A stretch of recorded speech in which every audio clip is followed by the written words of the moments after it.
Hello and welcome to Searching for Service, brought to you by Rotary District 5950 and the Russell Hampton Company. They are the number one printer for Rotary. They can print anything. They got a bunch of, they've given us we got swag in the studio. We got some tumblers. We got cutting boards, some hats, quality stuff. If your business needs it, your club, and or if check them out. If your wife needs her big can Stanley mug to go into the, they can print car. Yep. They can print it. Put your logo on there. We are so happy to have all of you joining us again today. I'm Kelly Kirk. I'm Joe Kirk. And I'm Chad Larson. Our guest today is Deb McClasin. She is a fellow Rotarian out of Nebraska. On our episode today, Deb really dove into partnerships. That was really kind of the theme for us for this conversation. We asked her to share stories, and she 110% delivered on that. Storyteller. Well, and so much and she embodies the mission of this show, which is, connecting servants through stories of service. So it was just amazing to hear those amazing stories, specifically on how they really championed a major project. And I'll tease that. You got to stay on the show to figure out what the project was and how they did it. And it's pretty amazing. And as kind of a piggyback off of that teaser, what you'll find is that there's just if this isn't the first time that you have tuned in to Searching for Service, what you're going to find is a lot of commonalities and connection points to what Deb discusses in our episode today and some of our previous episodes as well. So to Joe's point, stay tuned. Well, and I think too, really quick, is service is not complicated, but it's specific to the needs of who's being served. Yep. And I think Deb does a magical job of connecting that and their organization and their partnerships on pivoting. There's some major pivots that happen. And I think that you guys are all going to really enjoy this interview. I agree. Well, you're gonna have to wait through the break, but it was a fun interview and really inspirational, I thought. I agree. Yeah. We will see you here in just a few minutes. Thanks for tuning in. I'm Kelly Kirk. I'm Joe Kirk. And I'm Chad Larson. We'll be back.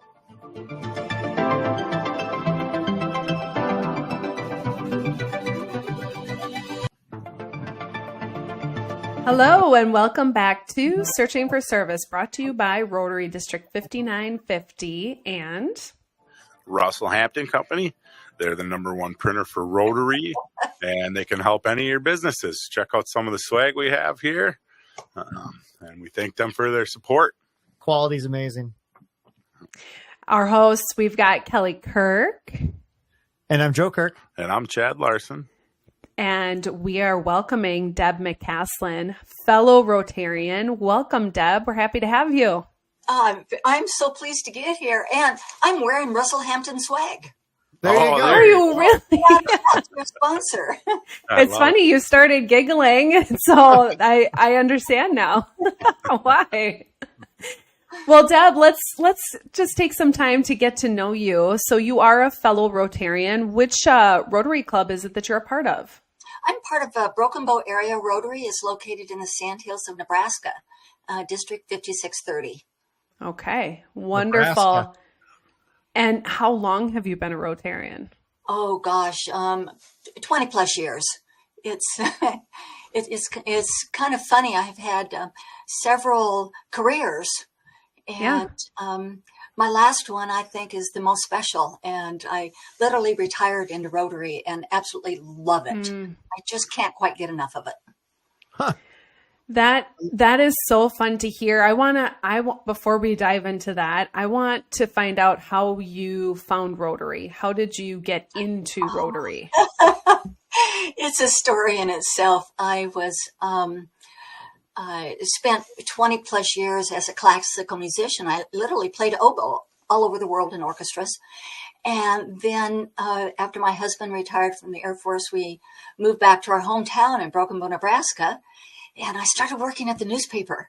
I was their managing editor, and then I was there for 18 years and became their publisher. But the local Rotary Club kept inviting me to their Monday meetings, not because they wanted me, but they wanted to be in the newspaper. Eventually, they found out that I was really hard to get rid of. And so I joined that club because I kept going to their meetings and seeing what they stood for and their service projects and all of the focuses. And I can really tag into service above self. I think that says it all. Yeah, it does. Yeah. So that's how I ended up there. That's always so cool to hear how people get to Rotary, because the journey seems to be different for everybody.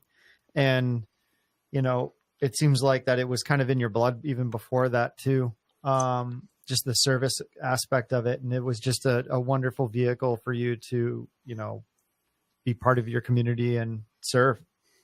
You know, the fact that my grandfather's a past Rotary Club president probably didn't hurt anything. Yeah. Yeah. So it truly is in the blood, huh? It really is. That's common among some of our guests. It's very common. And if they weren't Rotarians, they were serving, their family was serving in different ways for years and years and years. Or they were part of youth exchange yeah. And then it's usually vocational. Like, you know, they join it for professional connections. And those are usually the common ones. I think when they grabbed me, I was just never, ever going to leave because I kind of bleed blue. I love it. Even though I'm a Nebraska Cornhusker and it does come out red, I absolutely love it. And I am so tickled to be here today. When Lloyd texted me, it took me about 30 seconds to respond. So thank you very much. Have you had an opportunity to listen to the show previously? I have. And you guys do really good work. You've got some fun podcasts out there. You've had some things some literally service organizations that I didn't know about. So thank you for the educational element of this as well. Wow, thanks for the plug too. Yeah, no kidding. This is not a paid endorsement. Oh, careful, it might be. Yeah, Deb, before you know it, you might just be in partnership here with Searching for Service. So don't ask very hard, I'd say yes. So. We do like 5-star reviews. Oh, excellent. Well, I know that we have you on the show because we want to talk about partnerships and how Rotary really fosters amazing partnerships and how you've been part of so many of those partnerships. So, you know, let's start to talk about some of those partnerships. Well, you know, one project I know is more recent that Lloyd had talked to us about was the Girls Empowerment Rotary Project in Zimbabwe. So will you tell us how that started and a lot more about it? Sounds like there's a good story behind it, Deb. There is. Oh my gosh. This is when I truly believe that I found my Rotary calling. I had traveled with an organization called Alliance for Smiles. This is while I was in Rotary, tagged in with this particular organization quite a number of years ago and had done a lot of mission trips with them. Alliance for Smiles is just an amazing organization. They travel mainly into third world or progressing world countries to repair cleft lips and palates. Now, I have zero medical skills, but I am a photographer and I can, I think, turn a good story once in a while. You know, the journalism ran in the blood for a lot of years. So they asked me to travel with them, and I went all over China, and I'd been to Ghana and several, multiple places with them. And then I ended up on a mission trip to Zimbabwe. And it was an exceptionally difficult trip.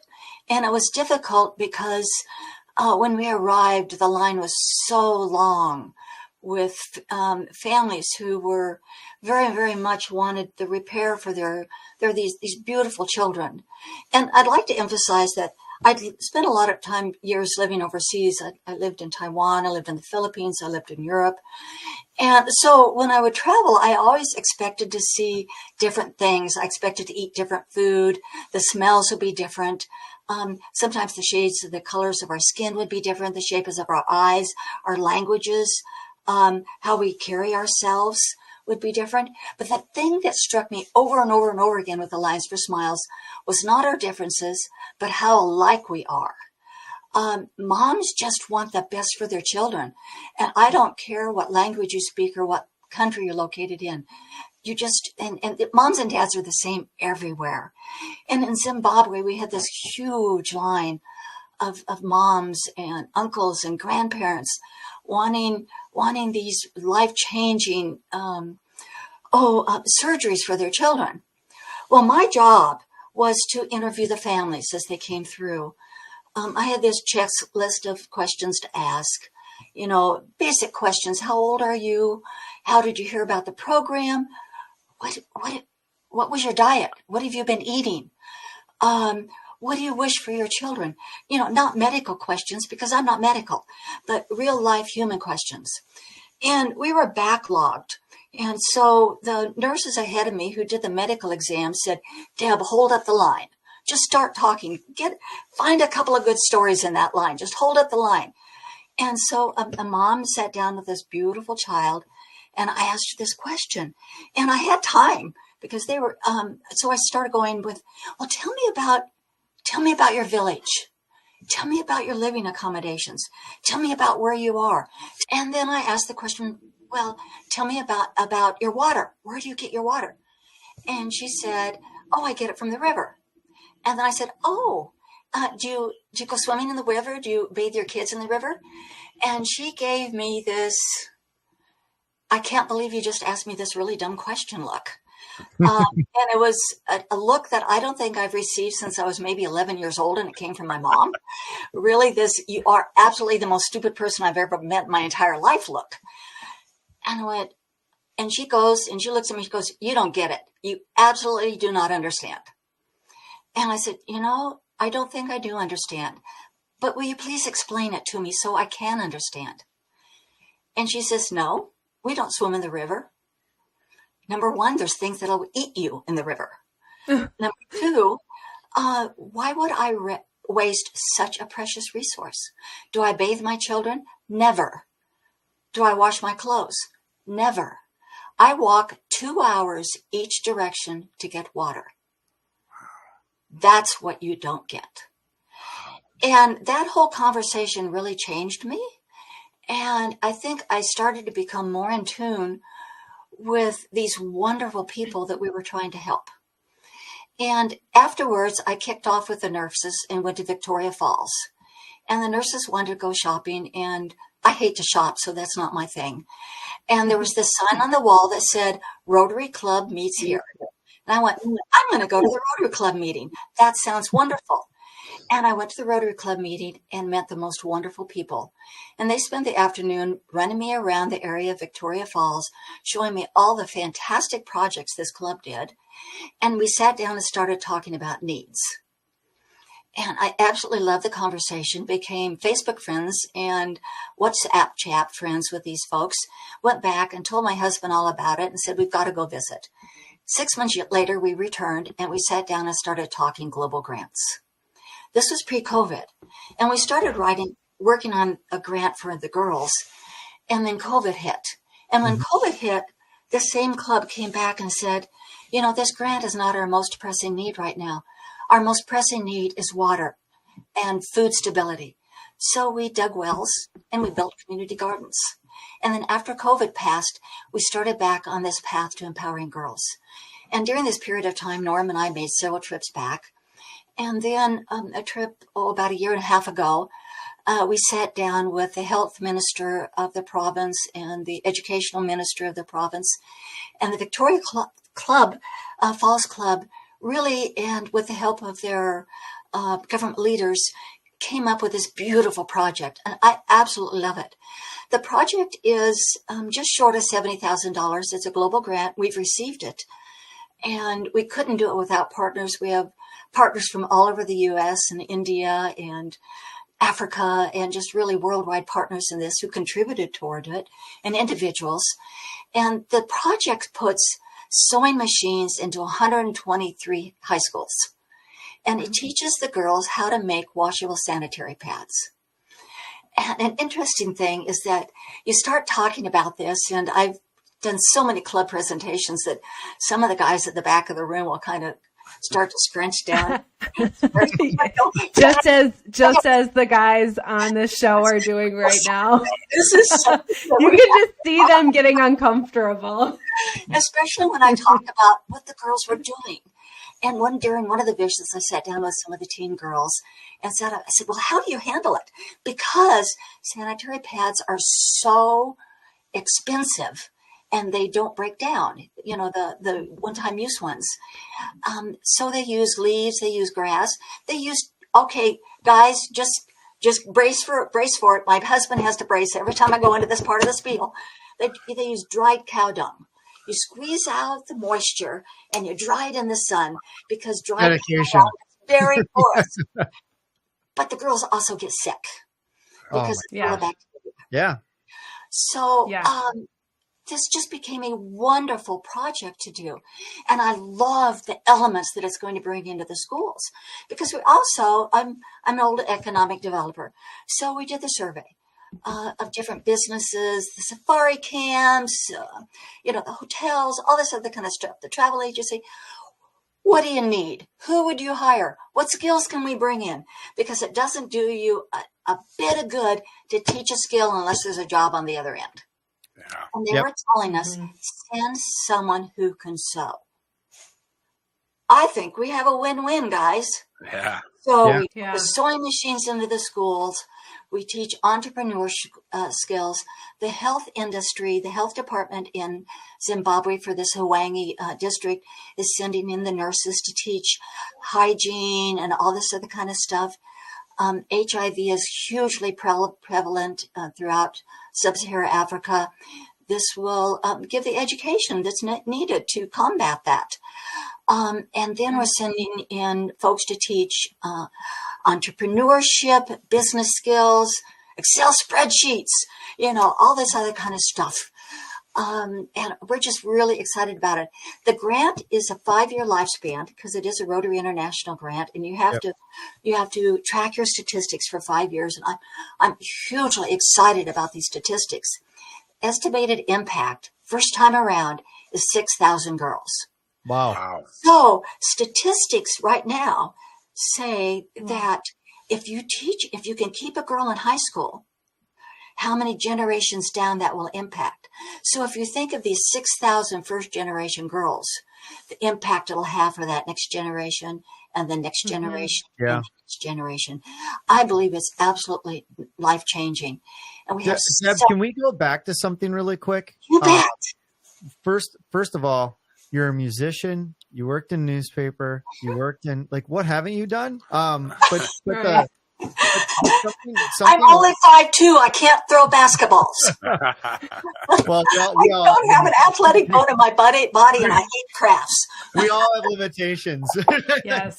But something I wanted to just notice about this is when the pandemic hit and you had this project that you guys really wanted to work on and how you pivoted to the needs that they needed at that moment. That was obviously there's a lot to unpack here on this project, but I wanted to really give you a lot of credit. And because you said something, and I can't remember if it was off air or if it was on air, that, servicing the needs is ultimately the highest and best thing that we can do as a service organization or in service. And for whatever reason, when you mentioned, hey, we had this great project for these girls kind of teed up, but then COVID happened and they needed food and water. And so we really pivoted our projects towards food and water. I mean, that's a lot of credit to you to pivot that to what they needed at the time, and then being able to go back to the project that, you had the passion for. So I think there's a lot to be said about that, and going, you know, what do you need versus what we want to do? Mm-hmm. Joe, this was a blessing in disguise. There's My several. middle name. Really? Because Oh my gosh. when COVID hit, we had a different project that we were working on at that point in time. And I think we ended up with a much better project at the end. Sure. But it's a lot about partnership, and it's about trusting your partners. It's about asking the people on the ground who are there every day, and they see with Victoria Falls. I cannot say enough good things about this particular club. They had partnered with the churches and the different service organizations in their area. And when the schools shut down in Zimbabwe, so often that the kids weren't getting any meals at all, because when the tourist industry folded, incomes folded, everything just collapsed on them. So this particular group, they were feeding almost 5,000 kids every single day. And you think a club of 30 putting together the partners in their area to feed that kind of numbers. I was so proud of them. And when they came on, they said, would you be willing to partner with us and to drill 2 wells? Yeah. And it was easy. And we didn't really have time to do grants or global grants because it needed done now. So it was about putting the feelers out for other Rotary clubs and just saying, we want to do a water project. Do you have any money left over? And so they contributed to that. And so the last time we were there, we were able to visit these wonderful wells and see these community gardens. And the community gardens are terrific because a certain amount of the produce goes back to the community. Another section of that produce is sold. So it becomes income for that community as well as feeding the community. You mentioned that the project shifted from your work that you did during COVID. So during these wells and yes, it did. In what way did it shift the project in terms of focus or scale that you felt like it really improved the project? The project we were going to do before was we were going to outfit a youth women's center. Oh, sure. Yeah. The desks, the chairs, all that kind of stuff. Because as you all know, within a global grant, we can't build buildings. Mm-hmm. Yeah. We can go in and we can redesign a building. We can update a building. We can make a building better. We can outfit a building, but we can't hire people and we can't build buildings. It's funny. I did not know that. So I am learning quite a bit right now. So I had to learn a lot. It was a huge learning curve. And so after this came aboard and we did the wells, that's when they came and said, they were able to build the building and outfit it through a different organization. They said, but now what we really need to do is to focus on the girls. And they knew that they could touch a hot button with me on that one too. So it's knowing your partners, knowing their passions, and knowing their skill sets. And what's really cool is about having a committee on both sides of this. I don't even know the mileage difference between these two. All I know is it's a really heck of a long plane ride. But we have certain skill sets on our committee. They have skill sets on theirs, and you just tap into the skill sets. I absolutely love it. And having fantastic foundation chairs who know how to put things together and put it together right. So it's got the sustainability. It's got the accountability. So then just to recap, so it got you to the specific teaching these girls these skills to create reusable or washable sanitary Sanitary pads. Sanitary pads. It's okay, Joe. You can say it. And so, because that's interesting, because you went from we want to build the building to we want to give the girls the greatest opportunity to attend this building, because to your point, without the sanitation ability, the sanitary ability, they wouldn't even be able to go. Well, and it's taking the project to where the girls are. Yes. Because Zimbabwe is oh, I know there's going to be somebody who knows their geography so much better than I do that's going to correct me really fast. But they've got provinces as opposed to states. Sure. And this is going to go through one complete province. And so it's 123 schools. I think there are 133 schools in this entire province.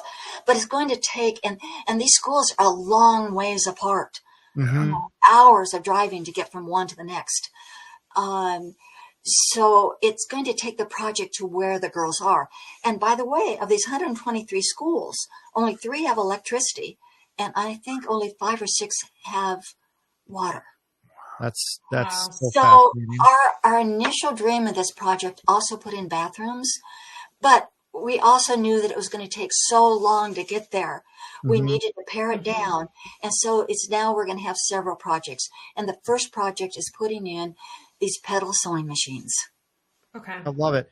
And just really quick, like, I think it's important for our listeners, you know, as they're formulating their projects, as they're thinking about the things that they want to do, as they're serving on projects, it's so helpful to hear how you guys adapted real time to need. And, you know, you started out going one way and then all of a sudden the need changed and you adapted your positioning.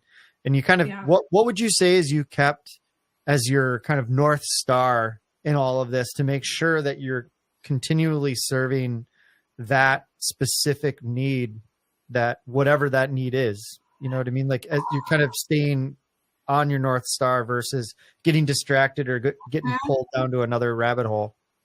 I've never been asked that question before. It's a great question. I think my North Star has got to be being able to do something that will transition down a generation. Oh, cool. We're not coming in and doing something that is going, it's the difference between teaching a kid to fish and giving the kid to fish a fish so he can eat tonight. Yeah. Because I've had so many sewing clubs that have called me and said, send me a pattern. Can we make these pads and we'll send them with you? And I sit back and go, no. Because that's not teaching the skill. And it's not teaching the entrepreneur skill. It's not teaching the business skills and not bringing the health education in. It's how do you teach the skill? Sure. That's like, I'm just sitting here going, that is incredibly insightful because so often, I mean, and you hear about it in service projects all the time, you know, they're like, oh, well, they need water. Let's go build a well and then we'll just leave. No, you can't leave. You can't leave. And you think it solves the problem, but you know, and you hear it in a lot of the projects that we have on the show and like people that we have on the show is there is that sustainability and that community commitment to sustaining that project and that buy-in. And that's what really gets there. I love that answer, man. That's a huge takeaway of like, we stayed to our North Star. That was, we wanted to focus on something that impact generations past the initial generation. That should be Rotary. Motto. There's another important element in this. And it's something that I know that I truly believe in, my club truly believes in, and Rotary truly believes in, and maybe to a fault. And that is the most amazing things in the world get done when you don't care who gets credit. Yeah. Oh, yes. Yeah. And the credit really here has got to go to the people on the ground who live there. These are their neighbors. These are their friends. And these are their daughters. Yeah. They want to, and the impact goes very deep because of the HIV rate, so many of these young girls are not being raised by their parents because their parents are no longer living. And so you've got to keep the girls in school. And in Zimbabwe, school is free up until 8th grade. So high school is not free. So if you think about it, if a girl goes in and she's going to miss 1 week of school every month in order to take care of her period, by the time she's finished her freshman year of school, she's missed 10 weeks or 2.5 months of school. So think back to your own high school. How would you do in your math class if you didn't attend for 2.5 months? Or your history class or your science class or your English class or your history? And then you had to take that end of the year school test, which graded you for the year on everything you learned. And you didn't fare very well. And then you went home. And I just love how everything's tied together too. I love how everything's tied together because, we've had a program here. It's called Preschool for Success. And it talks about like how quickly kids get behind. And you this is kind of that magnified, right? Like it's magnified to the 10th degree. And you go, how could they ever possibly stay on track? Oh, it's not. I don't know. You just like the system works it just against creates you. a domino effect. And it's a domino effect. Exactly. So thank you so much for your dedication on this project. First of all, like, I think it's really amazing. And, we've had other guests on where it's been focused on women's sanitation and, and those things and how much it impacts the culture of the community. Yeah. When you empower half of your population, if not more, to be able to get educated, to be able to have skills, to be able to work, stay healthy, raise kids, raise educated kids. Because again, we go back to that generational component where if mom is educated, more than likely those kids are going to be educated, right? So it's systemic. It's like, that's always the thing. Like whenever we have these type of interviews on the show, I'm like, everything is connected. Yep. Everything. And when you have massive imbalance in any component of it, in this case, it's, sanitary ability to attend school or just having to walk 2 miles for water. I mean, that is such a disadvantage. It's not even fair. Like, you just look at that and you go, spending 4 hours of your day getting water. And, tying it back to the Rotary element, think about this for a minute. Here I am, this chick, born and raised in a little tiny town in the middle of the sandhills of Nebraska, who has There's hills in Nebraska? Wait a second. Let's back that up for a second. There's hills in Nebraska. If you don't believe, come out and help us during fencing season. I'll show you what hills are. Yeah. Sorry. Who has some of her very good friends located in Zimbabwe now. And just this Rotary connection that allows us to be bigger than ourselves, to do more than you ever dreamed possible. And I feel so grateful and so blessed to be part of this wonderful organization. How often do you go back, or how often are you going over there? Is it once a year? Do you go regularly? I go regularly, at least once every other year, but most of the time once a year. Once a year. COVID kind of got us off track just a little bit. Yeah. Yeah, we all just kind of erased those couple years in our mind, right? Like, was it just by Zoom? It's a gap for sure. Have you been over there in the last year? Yes, and we're going. We're going again this spring. Oh, and I can hardly wait. My bags could be packed tomorrow. When you were there this last year, having seen it in person, what is going on? Tell us more about actually getting to see the work. Well, when you visited, or do you just? When we were there last time, the grant had not been approved. Okay, it's been approved, and I just heard from our wonderful partner there, who's kind of leading it up, Sipo Moyo, who would be a great interview on your podcast, by the way. Make the connection. And so he said that the sewing machines have arrived. They are in the process now of teaching 110 teachers how to sew, who will teach in the different high schools and the different schools around the area, and their process of rolling it out. And so they're really excited for us to come to take us to the schools to meet more of the kids. So we're just so excited to see this in motion.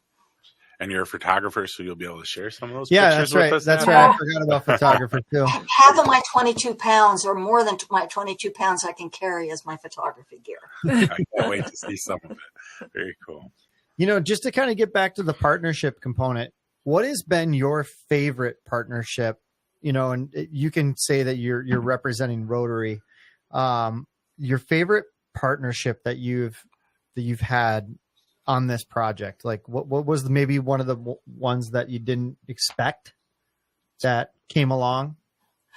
One of the things that I did not expect that came along was a good friend, Tendai, who sat us down and explained how here is this just incredibly brilliant individual, master's in business degree and everything, who was raised in a very poor village environment, who had somebody who, an unknown person who paid for her to go to school, who's now giving back as much as possible.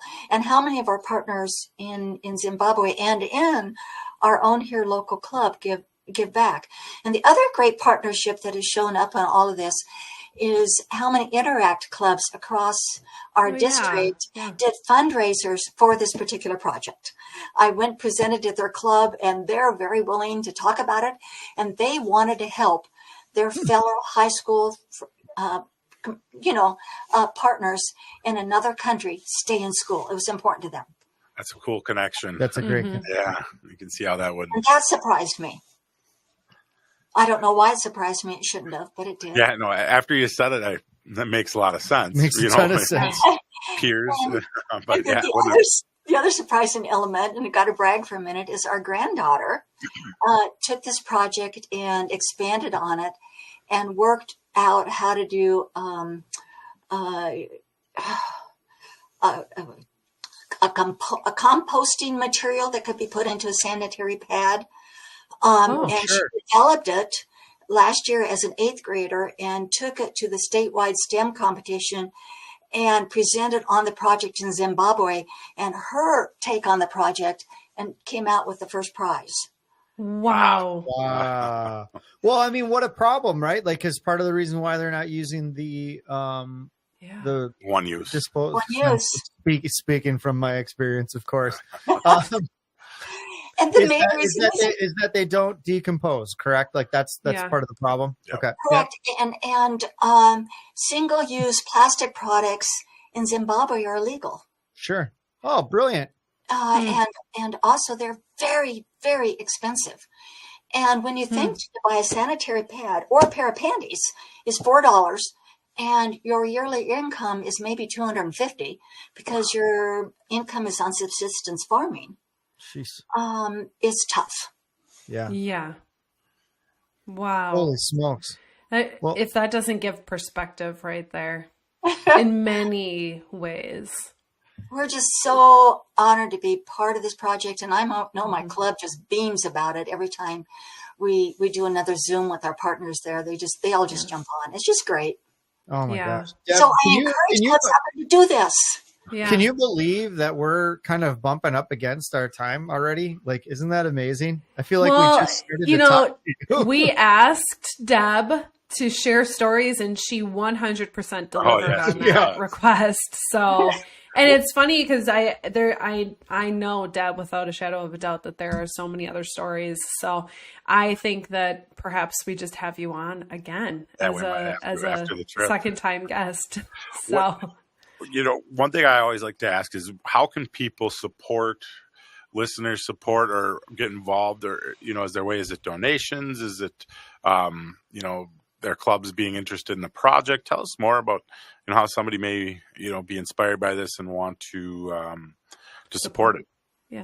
The biggest thing is make those partnerships. Go to those zones meetings. Go to internationals. Go to your international conventions, and just sit down and talk to people. It'll be amazing. Here in Nebraska, for another really short thing, back in the late, about 10 years ago, we had a huge flood. It killed a lot of the cattle.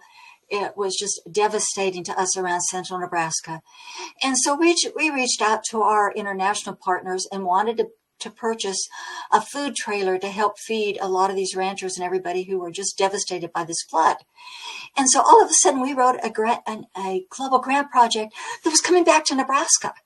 Wow. And we had partners from Mexico and India and Argentina and Brazil and Ecuador and Zimbabwe, and all these people that we had partnered with to go to their countries for project came back and said, "We're listening, folks. We'll contribute to yours."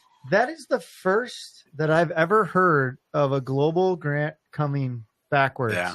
So that's very interesting. I'm sure it happens, but It that's absolutely happens. That's the first person that we've had Yeah, on. out of all of our interviews, I haven't Global heard it. grants require two partners, one from two different countries, to partner together. And that project can land in either of those two countries. Huh. Well, there you go. Yeah. There's the mic drop moment. Yeah. I am so honored to be here again. And let me Yes. come back on next summer and tell you about everything we found. That sounds good, Deb. I'll grab Yeah, one of well, our Zimbabwe partners to join us on that call. Absolutely. That And sounds we'll great. definitely have an update on the project here. Yeah, I can't wait to hear more and see the pictures too. Deb, Sally, you thank wanna you. take us out? Yes, Deb, thank you so much for joining us today. We appreciate you. As a reminder, you've been listening to Searching for Service. I'm Kelly Kirk. I'm Joe Kirk. And I'm Chad Larson. We'll be back. Thank you.